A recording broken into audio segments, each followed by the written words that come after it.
Áudio História. Um passeio sem volta. Por Maria Eduarda e Rodrigo Alves, nono ano D. Auxílio. Professor Flávio. Era uma noite fria de outono quando Alice e seu irmão mais novo, Lucas, chegaram ao final da estrada de terra que levava à antiga casa dos Zurai. A casa, que se erguia imponente no topo da colina, sempre foi alvo de rumores e histórias macabras na pequena cidade onde haviam crescido. Com seus telhados inclinados e janelas empoeiradas, a casa parecia ter sido esquecida pelo tempo, e seu aspecto sombrio era agravado pela escuridão que cobria o lugar. Alice, com seus 25 anos, estava determinada a investigar a casa depois de ouvir uma série de histórias sobre eventos inexplicáveis e aparições que atormentavam aqueles que se aproximavam do local. Lucas, que tinha apenas 15 anos, estava relutante, mas seguia sua irmã com um misto de curiosidade e medo. Ao atravessarem o portão enferrujado, que rangia a cada movimento, uma sensação de frio gelado envolveu-os. Eles atravessaram o jardim descuidado, onde as folhas secas e as ervas daninhas tomavam conta do chão. O silêncio era perturbador, quebrado apenas pelo som dos próprios passos e pelo ocasional uivo do vento que parecia sussurrar segredos antigos.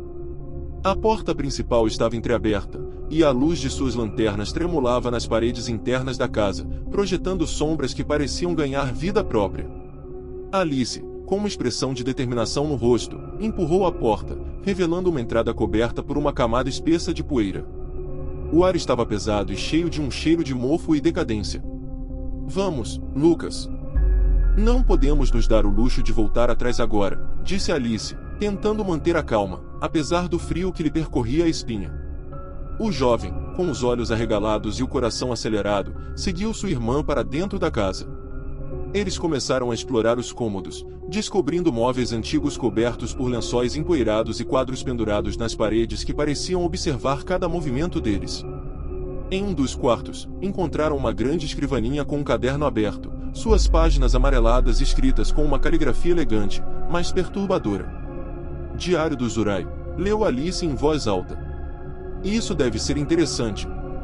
Alice folheou o diário, lendo em voz alta trechos que descreviam eventos estranhos, vozes sussurrantes, sombras que se moviam por conta própria e uma sensação de estar sendo constantemente observado. O último relato falava sobre a perda de um ente querido e a crescente sensação de que algo maligno estava tomando conta da casa. "Isso está ficando cada vez mais estranho", reclamou Alice. "Talvez devêssemos dar uma olhada no porão. Parece que é onde eles guardavam coisas antigas." Lucas estava visivelmente nervoso, mas não queria ficar sozinho, então seguiu sua irmã até a escada do porão. As escadas rangiam sob seus pés, e o ar parecia se tornar ainda mais pesado à medida que desciam. Quando chegaram ao fundo, a luz das lanternas revelou um espaço abarrotado de móveis antigos e caixas cobertas de poeira. No centro do porão, havia uma grande caixa de madeira, suas dobradiças enferrujadas. Alice, com uma mistura de excitação e apreensão, forçou a arca a se abrir. Dentro dela, encontraram um amontoado de objetos antigos e uma caixa menor, muito bem guardada.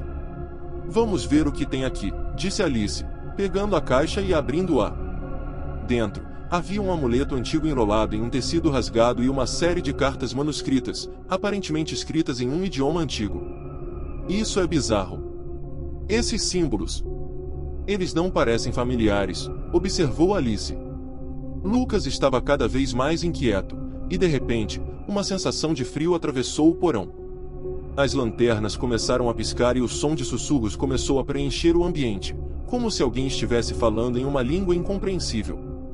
"Você ouviu isso?", perguntou Lucas, com a voz tremendo. Alice também ouviu e, ao olhar ao redor, viu as sombras nas paredes começando a se contorcer de maneira estranha. As vozes se tornaram mais claras, murmurando palavras que pareciam acusar e implorar ao mesmo tempo. "Temos que sair daqui agora", disse Alice, tentando manter a calma enquanto pegava a caixa. Eles subiram as escadas correndo, os sussurros crescendo em intensidade, como se algo estivesse tentando detê-los. Quando chegaram ao hall de entrada, a porta estava fechada e, apesar dos esforços para abri-la, parecia estar trancada por dentro. O pânico começou a se instalar quando os sussurros se tornaram gritos desesperados e as sombras nas paredes começaram a se alongar e se contorcer, formando figuras grotescas. Finalmente, a porta se abriu com um estrondo, e Alice e Lucas saíram para o jardim, ofegantes e aterrorizados. Eles correram de volta para o carro, sem olhar para trás, e partiram da casa o mais rápido possível. Na manhã seguinte, a casa dos Urai estava como antes, silenciosa e inalterada. Alice e Lucas nunca mais falaram sobre o que experimentaram naquela noite. Eles tentaram explicar os eventos de maneira racional, mas a sensação de terror e os sussurros ainda assombravam seus sonhos. A casa dos Urai permaneceu em pé, uma sombra sinistra sobre a colina, seu passado cheio de mistérios e horrores que não podiam ser desvendados. Aqueles que se aproximavam frequentemente ouviam relatos de sussurros e sentiam um frio inexplicável, como se a casa estivesse viva e sempre esperando por sua próxima vítima. E assim, a casa dos Urai continuou a sua vigília silenciosa, guardando os segredos de um passado sombrio e perturbador.